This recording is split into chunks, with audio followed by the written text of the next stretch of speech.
Hello friends, welcome back to my new video. और आज आप लोगों के लिए एक और नई वीडियो लेकर के आया हूं। जो वीडियो है प्रोटीन के बारे में। क्या है? प्रोटीन के बारे में। हमने कल पढ़ा था प्लाज्मा, उससे पहले हमने पढ़ा था ब्लड। तो ब्लड की टाइप्स कैसे होते हैं, हम उसमें अलग अलग सेगमेंट करके हम बढ़ रहे हैं आगे। तो आज हम बात करेंगे प्रोटीन का। आपको पहले से ही पता है कि प्रोटीन हमारे शरीर में बॉडी बिल्डिंग का काम करता है। मतलब आज आप देखते हो कि अब इतने ज़्यादा हजारों प्रोडक्ट बिक रहे हैं प्रोटीन के नाम से। चाहे वो प्रोटीन के नाम पर आपको सोयाबीन का एक पाउडर ही बना करके दे देंगे, आप उसको खरीद लोगे और ले लोगे। ठीक है, ये वो वाली प्रोटीन नहीं है। ये हमारे बॉडी में जो ये नेचुरली हमारे बॉडी अलग अलग ग्लैंड्स के थ्रू इसको क्या करते हैं, सीक्रेट करते हैं। हम उस प्रोटीन की बात करेंगे, कहाँ कहाँ से ये प्रोटीन सीक्रेट होते हैं और हमारे बॉडी को अपने आप स्ट्रक्चर फॉर्म करते हैं। जैसे मान के चलते हैं, सपोज दैट कोई बच्चा पैदा होता है, वो धीरे धीरे उसकी बॉडी अपने आप ग्रो करती जाती है और वो कोई भी एक्सटर्नल प्रोटीन नहीं लेता है। ठीक है, वो अपने डाइट लेता है और उसकी तरह से वो अपने बॉडी, क्योंकि हमारी बॉडी के अंदर भी ये एक मैकेनिज्म होता है कि वो प्रोटीन को क्या करता है, सीक्रेट करता है। तो हम देखते हैं कि इस वीडियो में क्या है। तो प्रोटीन का जो पार्ट है हमारे बॉडी में, प्रोटीन का पार्ट कितना होता है, 6 to 8%। ये परसेंटेज बहुत ज़्यादा इंपॉर्टेंट है क्योंकि एग्जाम में डायरेक्ट पूछता है कितना प्रोटीन कितना होता है, 6 to 8%। अब हम बात करते हैं कि ये एल्बुमिन। एल्बुमिन क्या होता है? एल्बुमिन एक प्रोटीन का ही नाम है। चार टाइप के प्रोटीन है। कौन कौन सा? एक है एल्बुमिन, दूसरा कौन सा है, फिब्रोनोजन, और फिर क्या है, प्रोथ्रोम्बिन। ठीक है, और फिर क्या है, ग्लोबुलिन। ठीक है, तो फिब्रिनोजन और दूसरा क्या है, प्रोथ्रोम्बिन, और फिर क्या है, ग्लोबुलिन। सबसे पहले हम क्या बात करते हैं, एल्बुलिन का। ठीक है, हम एल्बुमिन की बात करते हैं। एल्बुमिन की, एल्बुमिन कहां पर होता है, एग वाइट। आप जब पहली बार, जब लोग, आपने सुना होगा कि जब जिम जाते हैं तो बहुत सारा अंडा खाना होता है। अंडा क्यों खाना होता है? क्योंकि इसमें प्रोटीन होता है। और प्रोटीन अंडा के कौन से पार्ट में होता है, जो एग वाइट होता है, बीच वाले पार्ट नहीं, जो व्हाइट वाला पोर्शन होता है। इसीलिए यहाँ पर क्या लिखा हुआ है, एग वाइट। अंडे के जो व्हाइट वाला पार्ट होता है उसमें क्या होता है, प्रोटीन होता है। इसीलिए आपको जो जिम ट्रेनर होता है, जो जिम वाले होता है, वो क्या कहते हैं, एग वाइट खाओ। ठीक है, बीच वाला मत खाओ। अब ये क्या होता है, एल्बुमिन की और बात करते हैं तो maximum amount in our blood, हमारे ब्लड में ये मैक्सिमम अमाउंट में पाया जाता है। क्या? एल्बुमिन। एल्बुमिन प्रोटीन हमारे ब्लड में ही होता है और ये मैक्सिमम अमाउंट में, सबसे ज़्यादा यही प्रोटीन होता है। इस 4 प्रोटीन में अगर सबसे ज़्यादा मैक्सिमम कोई प्रोटीन हमारे ब्लड में होता है तो कौन सा होता है, एल्बुमिन होता है। ठीक है, अब इसमें ये क्या काम करता है, maintaining water level in our blood. हमारे ब्लड में वाटर लेवल को क्या करता है, ये मेंटेन करके रखता है। ये इनका काम क्या है, आपको फंक्शन पूछ देगा कि एल्बुमिन का फंक्शन क्या है, तो क्या बताओगे, ये क्या करता है, वाटर लेवल मेंटेन करता है हमारे बॉडी में। ठीक है, और क्या करता है, ये रेगुलेट एटमॉस्टिक बैलेंस। क्या करता है ये, एटमॉस्टिक बैलेंस को ये क्या करता है, एटमॉस्फेरिक होगा, यहां पर एटमॉस्टिक नहीं होगा, एटमॉस्फेरिक। ठीक है, जिसको हम क्या बोलते हैं, परासरण के नियम। इसको क्या करता है ये, इसको मेंटेन करके रखता है और हमेशा इसको बढ़ा करके रखता है। क्या करता है, इसको बढ़ा करके रखता है। नेक्स्ट हम देखते हैं, नेक्स्ट हमारा कौन सा है, फिब्रिनोजन और फिर क्या, प्रोथ्रोम्बिन। ये दोनों के दोनों जो प्रोटीन है हमारे बॉडी में क्या काम करता है, ब्लड क्लोटिंग का काम करते हैं। जो हमारे शरीर में जब एक्सटर्नली ब्लीडिंग होने लग जाता है, इमरजेंसी एक्सीडेंट से या कैसे भी, अगर कटिंग के बाद क्या हो जाता है कि आपको ब्लीडिंग होने लग जाता है, तो ये 2 प्रोटीन का काम क्या होता है, ब्लड को जैसे ही ऑक्सीजन के कांटेक्ट में जाएगा, ये क्या कराएगा, उसे क्लोट करना शुरू हो जाएगा। फिर फर्दर क्या होगा कि आपकी जो ब्लड है, ब्लीडिंग स्टॉप हो जाएगी। नेक्स्ट हम बात करते हैं किसकी, ग्लोबुलिन की। किसकी बात करते हैं, ग्लोबुलिन की। हिंदी में भी इनकी नाम यही होती है और इंग्लिश में भी सेम नाम होती है। ठीक है, तो हिंदी में भी यही नाम होता है, भले ही आप इसको देवनागरी लिपि में लिख सकते हो, लेकिन नाम यही होता है, हम इसी तरह से इसको बोलते हैं। तो ग्लोबुलिन की बात करते हैं तो इट हेल्प टू इंडिकेट, क्या होता है, it help to initiate the formation of antibody and act like defence mechanism. आपको पहले से ही पता है कि हमारे आसपास जितने भी बहुत सारे पैथोजेंस है, बहुत सारे माइक्रो ऑर्गेनिज्म है जो हमारे लिए बैड है, हमें क्या करता है, वो नुकसान पहुंचाता है। उसके लिए हमारे ब्लड में ये जो ग्लोबुलिन नाम का प्रोटीन पाया जाता है, ये क्या करता है, हमारे बॉडी में एंटीबॉडी बनाता है। आप कोरोना के टाइम में बहुत ज़्यादा ये बात सुनते थे कि एंटीबॉडी क्या होता है, एंटीबॉडी बनने लग गया है, एंटीबॉडी नहीं है, एंटीबॉडी के लिए प्लाज्मा थेरेपी देना पड़ेगा। ये सब के सब हमारे बॉडी के अंदर ही मैकेनिज्म होता है, उसी मैकेनिज्म के थ्रू ये बनता है, ऑटोमेटिक बनता है। जैसे सपोज दैट मान के चलते हैं कि जैसे सपोज दैट आपको अगर कहीं पर कट वट लग जाता है तो वो अपने आप ठीक हो जाता है। ऐसे नहीं ठीक होता है, हमारे बॉडी में, हमारे ब्लड में जो एंटीबायोटिक होता है, जो एंटीबॉडी होता है, वो जाता है और एक एंटीबायोटिक की तरह काम करके उसको क्या करता है, पूरी तरह से ठीक कर देता है। नेक्स्ट अब हम और देखते हैं यहाँ पर कि यहाँ पर एक और जो है कोलेजन है। क्या है, एक और प्रोटीन है, ये कोलेजन है। इसका नाम क्या है, collagen for healthy skin. Collagen कहां पर होता है, हमारी जो स्किन होती है, स्किन पर सबसे ज्यादा कोलेजन होता है, ठीक है। और कोलेजन प्रोटीन के वजह से ही हमारी हेल्दी क्या होती है, बहुत ही ज्यादा जो हेल्दी होती है, स्किन बहुत ज्यादा हेल्दी होता है, बहुत ज्यादा ब्राइट होता है, ठीक है। और क्या करता है, it made up the vitamin C.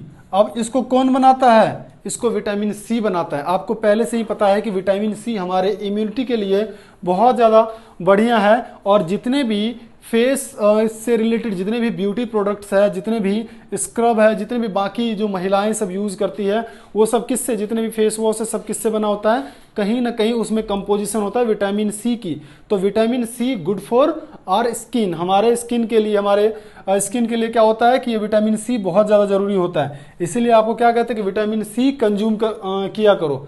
Next क्या करता है, ये present maximum amount in our body. और ये जो कोलेजन होता है सबसे ज्यादा, हमने यहाँ पर जो maximum amount in our blood में बात किया था, जो एल्बुमिन होता है, ये कहाँ पर होता है, हमारे ब्लड में होता है। लेकिन जब हम स्किन की बात करते हैं, हम पूरी होल बॉडी की बात करते हैं, तो सबसे ज्यादा कौन सा होता है, कोलेजन होता है। और कोलेजन क्या काम करता है, स्किन को ब्राइट रखता है, स्किन को हेल्दी रखता है। नेक्स्ट हम देखते हैं इसकी इट प्रेजेंट इन स्किन, ये हमारा कहाँ पर होता है, स्किन पे होता है। अब एक और ऐसे ऑर्गन्स है जो क्या करता है, ये और ऐसे ऑर्गन्स है जो क्या करता है, कभी भी एंटीबॉडी बनाता ही नहीं है। कौन है वो, लीवर है, ठीक है। कौन है, लीवर है, जिसको हम क्या बोलते हैं, यकृत। ये लीवर, ये यकृत होता है जो क्या करता है, एंटीबॉडी बनाता ही नहीं। ये आपको क्वेश्चन डायरेक्ट पूछ सकता है, ऐसे ग्लैंड का नाम बताओ जो क्या करता है, एंटीबॉडी नहीं बनाता है। तो ये डायरेक्ट क्वेश्चन पूछ सकता है, तो इसके लिए ये स्टार मैंने लगाया है, तो ये MMI है, ठीक है, मोस्ट इंपॉर्टेंट है। तो इसीलिए ये लीवर जो होता है ये एंटीबायोटिक नहीं बनाता है।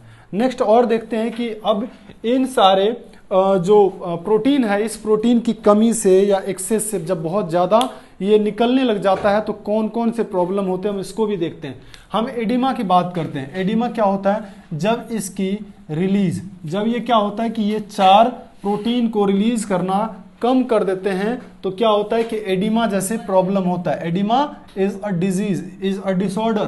क्या होता है ये, हाइपोएल्बोमीना। क्या है, हाइपोएल्बोमीना, लैक ऑफ एल्बोमिन। जब एल्बोमिन की कमी हो जाएगी तब क्या होगा, एल्बोमिन की कमी की वजह से क्या होगा, ये हाइपोएल्बोमीना होगा। हाइपोएल्बोमीना क्या है, एक डिजीज है।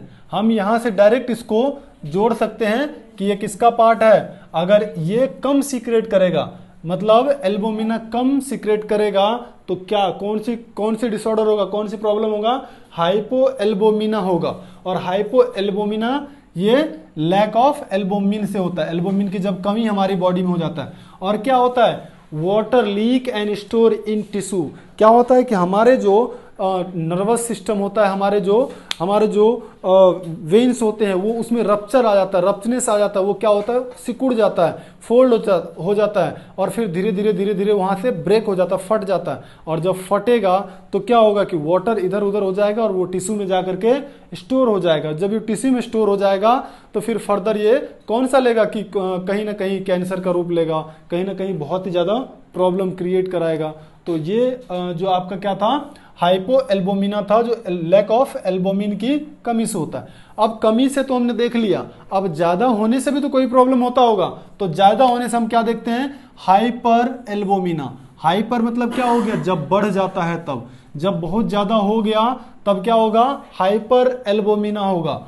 एल्बुमिना की अधिकता से होता है, और कंडीशन क्या होता है, उस इंसान में हमेशा हाई बीपी की परेशानी बनी रहती है, वो हमेशा हाई बीपी में रहेंगे, कुछ भी बोलोगे उसे बस वो एकदम आग बबूला रहेंगे, आंखें लाल रहेंगे, अब ज्यादा बहस करोगे तो फिर मार पीट देंगे, ठीक है। तो इस तरह से हो सकता है, तो ये उस कंडीशन में होता है। अब हम देखते हैं कि नेफ्रोटिक सिंड्रोम क्या होता है। ये नेफ्रोटिक सिंड्रोम जो है हमेशा किस में होता है, चाइल्ड में होता है, बच्चों में होता है। ये नेफ्रोटिक सिंड्रोम एक डिजीज है जो किसमें होता है, बच्चों में होता है। किसके वजह से होता है, excrete albumin and protein through the urine. और ये क्या करता है, जब बच्चों में ये प्रॉब्लम होता है तो एल्बुमिन प्रोटीन जो है, जो हमारे बॉडी के लिए बहुत ज्यादा एसेंशियल है, उसको क्या करता है, वो एक्सक्रिएट करना शुरू कर देता है। किसके थ्रू, पेशाब के थ्रू, यूरिन के थ्रू। ये बच्चों में होता है, ठीक है। ये अगर हम इसको मेडिकली वर्ड में हम इसको बोले तो क्या बोलेंगे, इसको हम एमएमएफ बोलेंगे। क्या बोलेंगे हम, एमएमएफ। मतलब ये इसकी मेडिकल, इसकी जो है मेडिकल मतलब दवाई है। जब हम इसको एमएमएफ की दवाई देंगे तब जाकर के क्या होगा कि ये प्रॉब्लम ठीक होगा। Fully I and choose the during the sleeping and the early morning. क्या होगा कि पूरी तरह से ये क्लोज है, क्या लिखा हुआ है यहाँ पर, क्लोज है, ठीक है। ये क्या होता है कि ऐसे बच्चे पूरी तरह से जब वो रात को सोते हैं तो और सुबह उठते हैं तो उसकी आंख पूरी तरह से चिपकी होती है, ठीक है, उसकी आंख खुलती नहीं है, ठीक है। जब भी ये नाइट में ये प्रॉब्लम होता है, जैसे ही वो सोने जाएंगे उसकी आंख बंद हो जाएगी और वो आंख खुलेगी नहीं फर्दर। फिर बहुत टाइम तक उसको फिर धीरे धीरे खोलना पड़ेगा, तब जाकर के वो आंख खुलेंगे, ठीक है। तो ये प्रॉब्लम होता है, तो इस प्रॉब्लम में ये होता है। सबसे पहले हम बात करते हैं कि वैक्सीन की बात करते हैं, सीरम की बात करते हैं। सीरम क्या होता है, ठीक है। सीरम क्या होता है, serum, cow serum to make the first vaccine of smallpox. आपको भी पहले से ही पता है कि स्मॉल पॉक्स का वैक्सीन जो है एडवर्ड जेनर साहब ने बनाया था, और एडवर्ड जेनर साहब ने जो बनाया था वो सबसे पहले किसका वैक्सीन लिया गया था, काउ से लिया गया था, और काउ से सीरम लेकर के उसने क्या बनाया, वैक्सीन बनाया। आपको डायरेक्ट एग्जाम में पूछ सकता है कि जो फर्स्ट वैक्सीन बना था वो किस चीज से बना था, तो काउ का क्या था, गाय का सीरम था, और उस सीरम को लेकर के एडवर्ड जेनर साहब ने सबसे पहला वैक्सीन, फर्स्ट वैक्सीन क्या बनाया, स्मॉल पॉक्स का, ठीक है। अब इसमें क्या लिया था उसने सीरम में, plasma without blood clotting factor is known as the serum. मतलब प्लाज्मा के बिना जो ब्लड क्लोटिंग करने की जो कैपेसिटी रखने वाला फैक्टर होता है, उस फैक्टर को हम क्या बोलते हैं, सीरम बोलते हैं। सीरम को अगर हम डिफाइन करें क्या बोलेंगे, plasma without blood clotting factor is known as serum. It is used in the vaccine. इसको पहली बार यूज किया गया था किसके लिए, वैक्सीन के लिए, ठीक है। Vaccine term related with cow. अगर आपको ये डायरेक्ट क्वेश्चन पूछ सकता है, बहुत ज्यादा इंपॉर्टेंट है ये, आपको पूछ देगा कि जो वैक्सीन टर्म है वो किससे रिलेटेड है, वहां पर सुअर भी दे देगा, क्योंकि आपको पहले से ही पता है कि सुअर पर टेस्ट करते हैं, चूहों पर टेस्ट करते हैं, तो कहीं आप चूहा मार के ना आ जाओ, क्योंकि चूहों पर अभी भी कोरोना के टाइम में बहुत सारे ऐसे वैक्सीन आए थे जिसको चूहों पर टेस्ट किया गया। फिर बंदर दे देगा आपको कि उस पर टेस्ट करते हैं, तो कुछ भी नहीं है, क्या है, इसकी काऊ है। कोई भी वैक्सीन की जब पहली बार ये बनी थी तो ये किस पर बनी थी, ये काऊ पर बनी थी। अब हो सकता है कि अलग अलग वैक्सीन अलग अलग एनिमल्स के सीरम से बनता हो, लेकिन जो फर्स्ट वैक्सीन था वो किससे बना था, काऊ से। अब जो काऊ था ये जो लैटिन लैंग्वेज, क्या नाम था उसका, लैटिन लैंग्वेज ने इस उसकी गाय थी ये, उस गाय का नाम क्या था, गाय का नाम क्या था। अब ये सौरा क्या था, सौरा, ठीक है, सारा है, सारा का गाय था, ठीक है, और उस गाय का नाम क्या था, ब्लोजम, ठीक है। और ब्लोजम से ही इसने क्या किया था, वाका, वाका क्या है, एक साइंटिस्ट था, वाका एक साइंटिस्ट था जिसने क्या किया था, इससे क्या निकाला, सीरम निकाला, और सीरम निकाल करके इसको बार बार प्रैक्टिस किया, और उसके बाद फिर क्या किया कि फाइनली वो तो सक्सेसफुल नहीं हो पाया, लेकिन एडवर्ड जेनर इस चीज़ को करते करते फाइनली एक वैक्सीन बना लिया, और उस वैक्सीन से बहुत ही ज़्यादा, जो लाखों लोग मरते थे दुनिया में, उनको एक तरह से बहुत ही ज़्यादा वरदान मिल गया था, और इनकी बहुत ही ज़्यादा क्या हुआ था, तारीफ हुआ था, और आज भी इवन चलता ही है। इतने दिनों के बाद भी हम स्मॉल पॉक्स की वैक्सीन में बड़े लेवल पर हम यूज़ करते हैं, ठीक है। और स्मॉल पॉक्स से अब नॉर्मली ना के बराबर किसी की मृत्यु होती है। तो ये हमारा प्रोटीन का ये वीडियो था। होपफुली आप लोगों के लिए बहुत ही ज़्यादा हेल्पफुल रहेगा, और इन फ्यूचर बहुत सारे एग्जाम में इससे डायरेक्ट क्वेश्चन पूछते हैं, लेकिन अगर आप इसको कवर कर लेते हैं तो मेरी गारंटी है कि इससे बाहर आपकी एक भी क्वेश्चन नहीं जाएगा, ठीक है। तो और भी कंटिन्यू वीडियो आते रहेंगे। अगर आप चैनल सब्सक्राइब नहीं किए हैं तो चैनल सब्सक्राइब कर लीजिए, ताकि कोई भी वीडियो आएंगे तो आपको पता चल जाएगा, और आप उसको देख करके उसका लाभ उठा सकते हैं, अपने एग्जाम में क्वेश्चन को सिक्योर कर सकते हैं। बहुत ही जल्द एक और नई वीडियो के साथ मिलेंगे। जय हिंद, जय भारत।